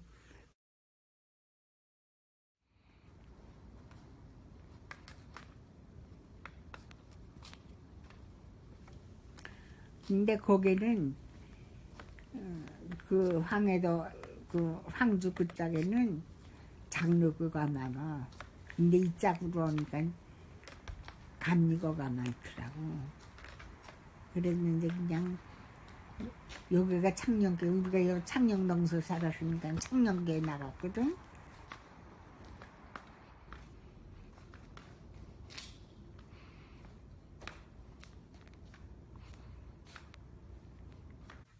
그러니까 여기 와서 엔초 때 고생하니까는 이북서 뭐 가지고 나왔니? 고생하지. 그러니까 교회 안 나갔어. 그런데 여기 같이 할머니하고 장사하던 그 할머니가 여기 창녕교에 나와서 그 장로님이 일단 할머니 끌었지. 끌어서 그냥 여기 나왔지. 나오니까 나도 자연적으로 다 여기 나왔지.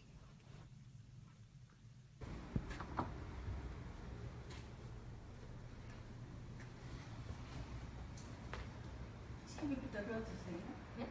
새벽부터도. 어디서 보냐? 여기서 보냐? 나 처음 아프고 처음 나와서 여기서 새벽부터 보구나.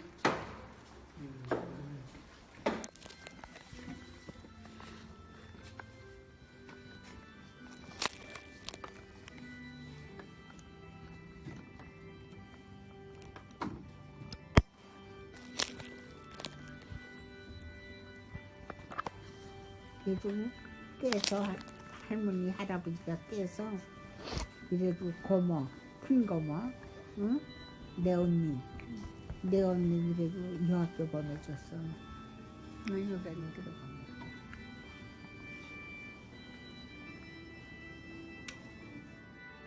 감사해 뭐 하는데 난 안 가져와서 못하네. 처음 나무서 해야 되는데. 저기 우리 형부한분다선 이와 여전히들에서 옛날에는 거기 보냈을 건데 그 신랑 생겨서 또 시집 보냈지.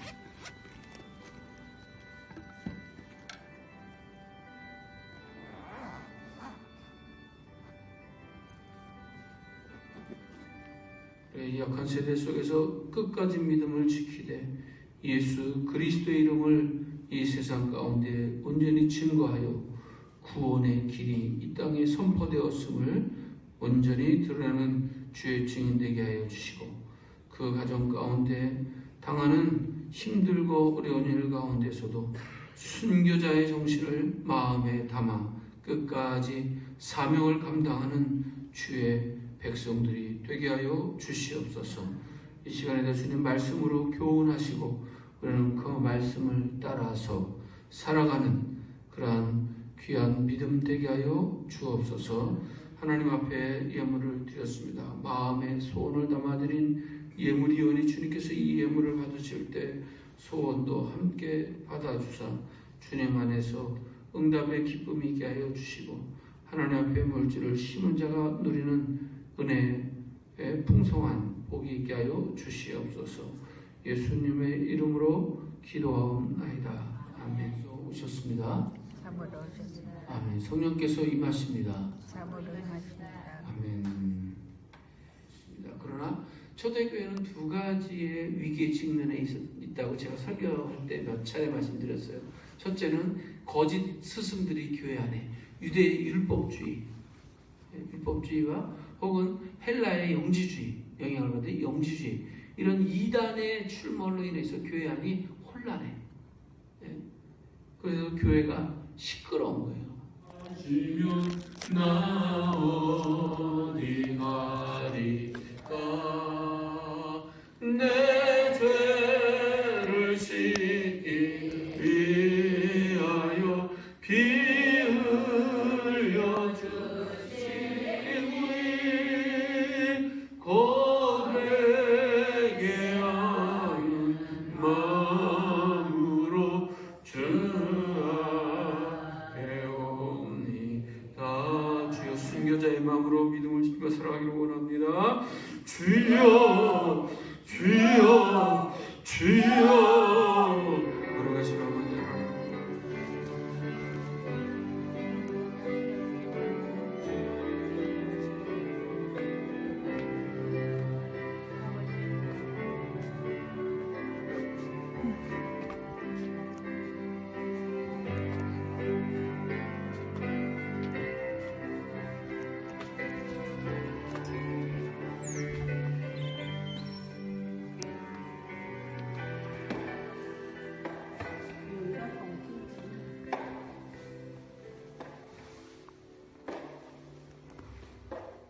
가서 물어봤지. 그땐 꿈꾸면 그냥 우리 언니가 어디 구석에 집 들어가서 우는 꿈 딱 꾸고 그랬어. 내가 마음에 먹고 있어서 그런지. 그래서 물어보면은 총에 맞아서 아주 죽었다고 그래. 모르겠네. 우리는 이상가장 만나려고 생각도 안 해서 살도 못했을 것 같으니까는. 거기서 잘 살다 보니까는 폰지 받으러 간다고 그때 참출제 받으라고 그랬거든. 그러니까 그냥 그거 받으러 간다고 형부가 언니 데리고 갔거든. 자정이라는데 거기는 뿔 빠진 데야. 거기서는 황해선이야. 황해선 돼서 사리원서 갈아타고 가야 되거든. 그랬는데 거기 갔는데 어떻게 와? 죽었어 우리 언니는.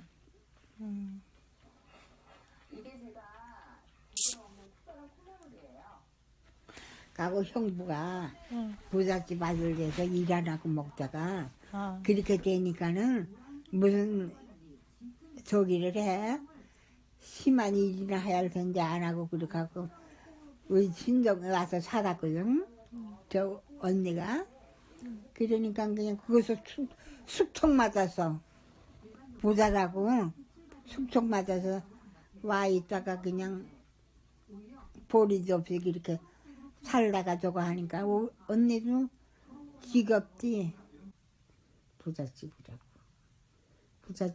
부잣집 아니 돼서 시집 안 갔으면 우리하고 같이 나왔으면 아직 가정 살았을 텐데.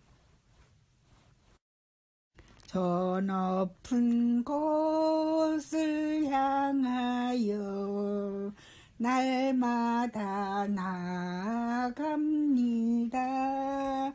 내 뜻과 정성 모두 날마다 나아갑니다. 내 주여 내 발 붙드사 그곳에서 개합서서 그곳은 빛과 사랑이 언제나 넘치옵니다.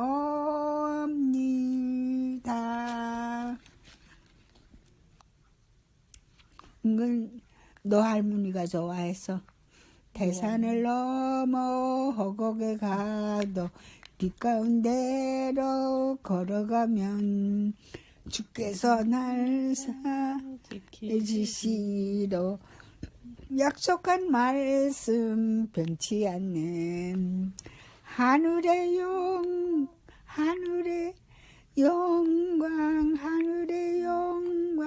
나의 맘속에 차고도 넘쳐 할렐루야를 힘차게 불러 영원히 주를 찬양하리.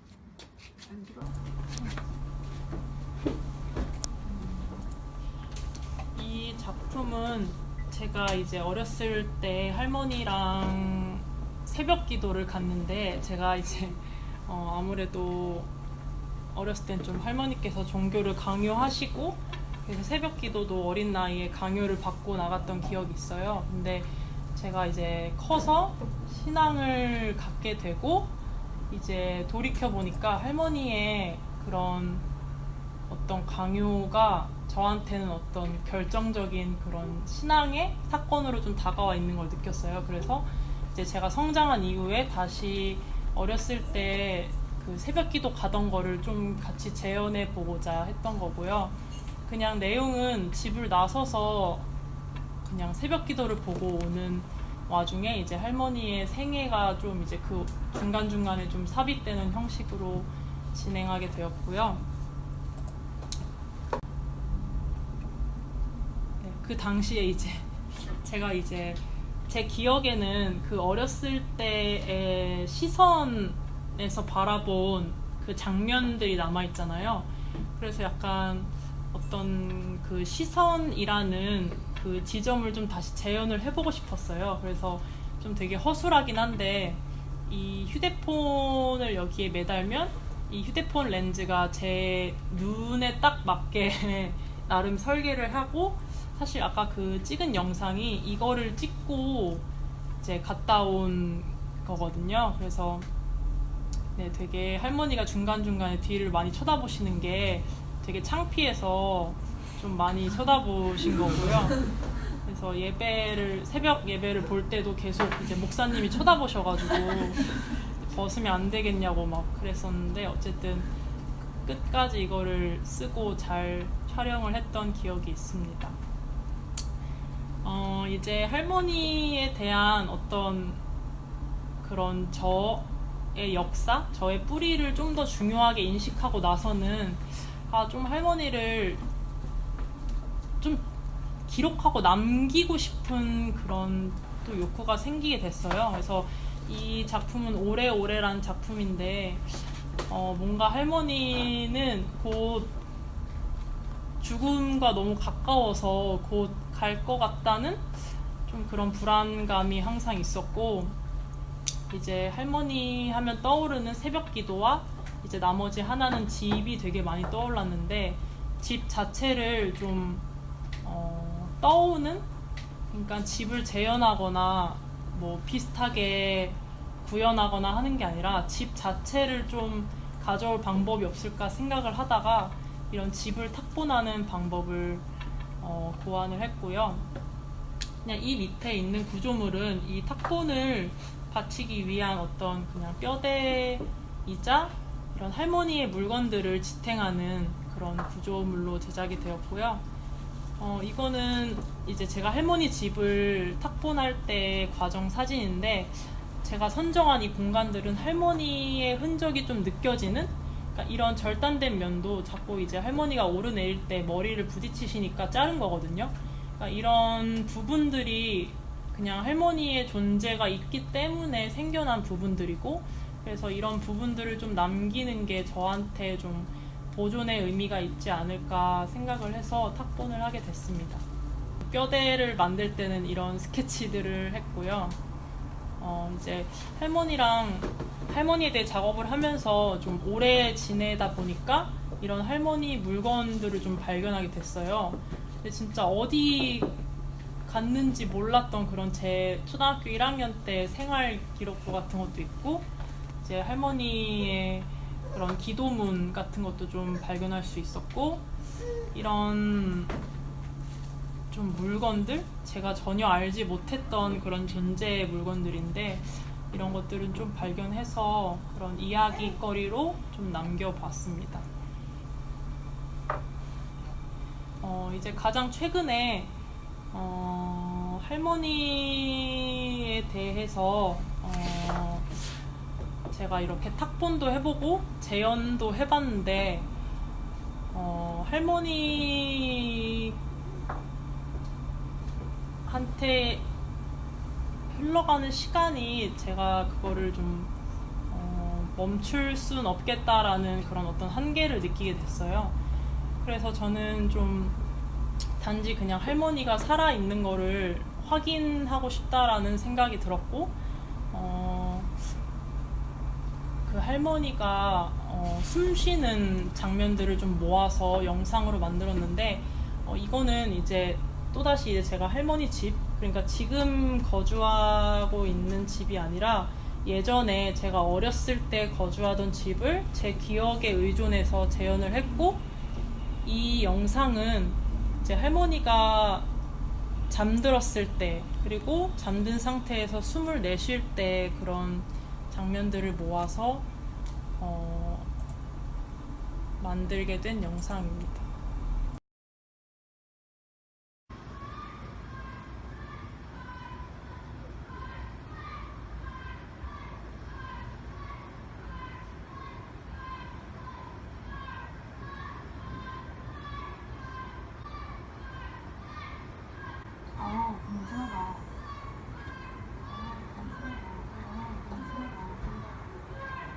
와, 공부 진짜 진하다.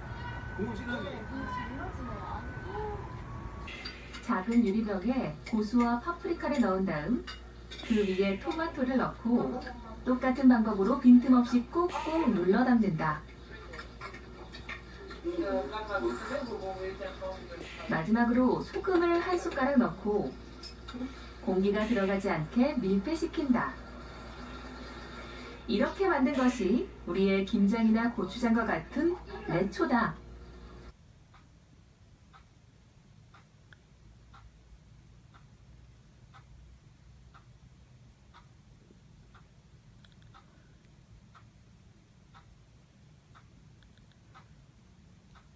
무슨 뜻이냐고. 애 키우기 딱 좋은 집이네요.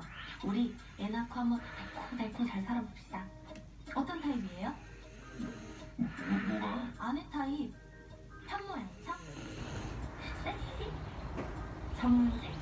잡을 괜찮을까요?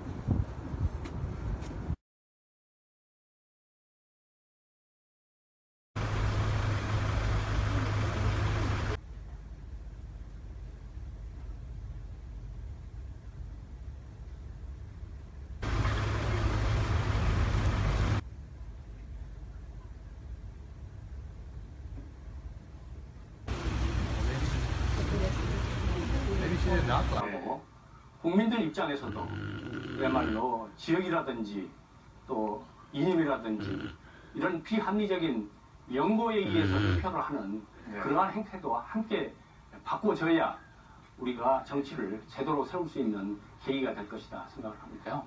저는 좀 생각이 좀 다릅니다. 그래서 오히려 국회를 제대로 일할 수 있는 어떤 제도적인 개편이 있어야 되겠다. 그래서 제 생각으로는 국회의원 숫자를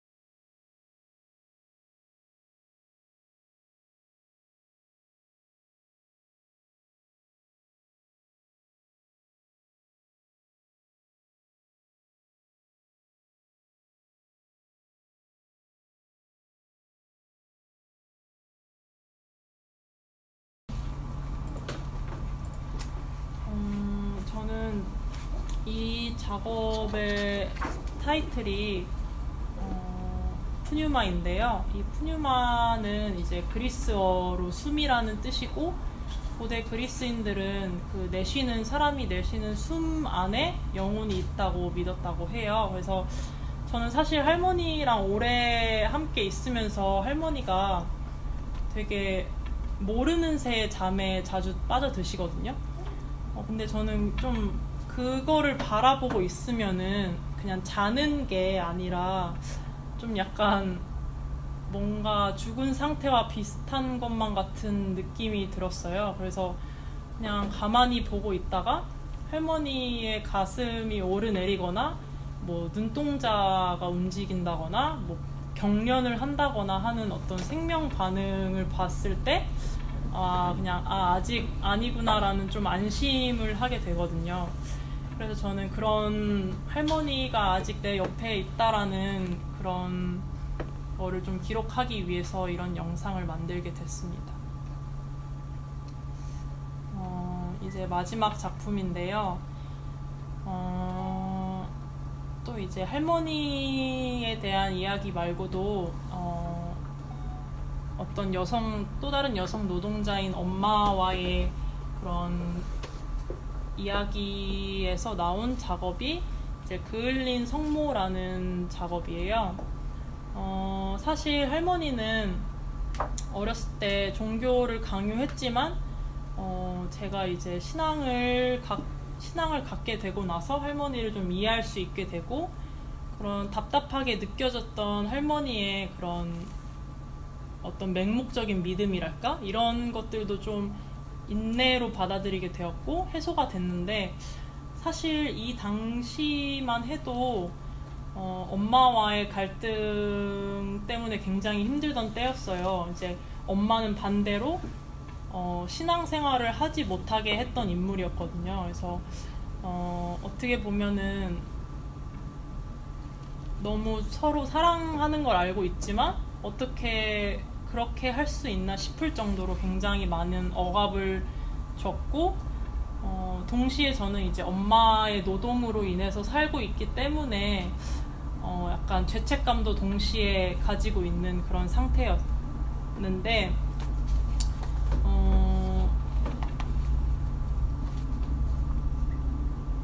저는 이제 그 과정에서 어느 날 좀 엄마를 그냥 나를 단지 억압하는 사람이고, 그렇게 바라본 거는 그냥 제가 빨리 제 문제를 해결하고 싶고, 어떻게 보면 제 입장에서만 엄마를 그렇게 바라봤다라는 생각이 들게 됐어요. 그런 거를 인식하게 되기까지 시간이 굉장히 오래 걸렸는데, 그런 것들이 좀 해소가 되면서 엄마가 나를 억압했던 거는 이제 나와 같은 두려움을 가진 것에서 비롯되었다라는 거를 좀 깨닫게 됐고, 그냥 인정하게 되었어요. 엄마는 나에게 상처를 준 것이 맞고, 하지만 그 상처가 나를 다치게 하기 위한 게 아니라 나를 너무 사랑했기 때문에 그 두려움에 상처를 줬다라는 것을 좀 이해하게 됐어요. 그래서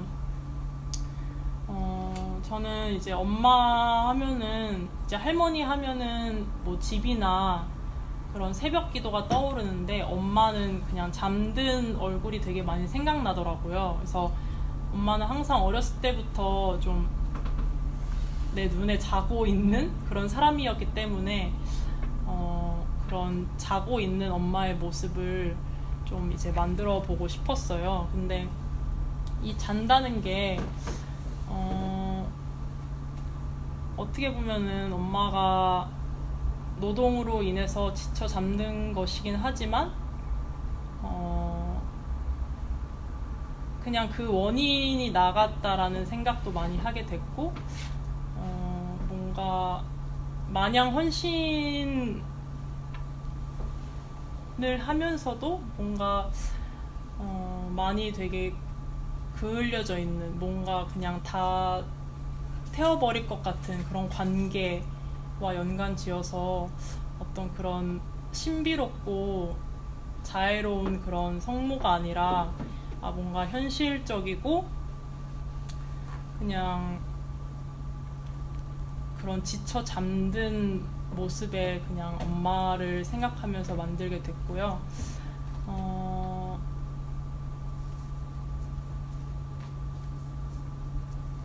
그을린다는 것의 의미는 사실 여러 가지 의미가 있는데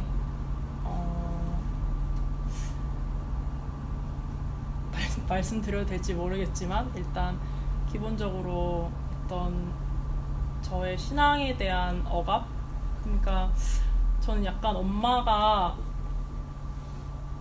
약간 하나님을 찾지 못하는 것이 뭔가 어린 마음에 지옥에 가면 어떡하지? 이런 생각이 되게 많이 들었었어요. 그러니까 뭔가 엄마가 저렇게 일만 하다가 불타서 결과적으로 불타는 불구덩이에 던져질 것 같고, 약간 그러면 안 되는데, 약간 엄마를 빨리 전도해야 되는데, 약간 이런 생각이 드는 대상이었어요. 근데 그게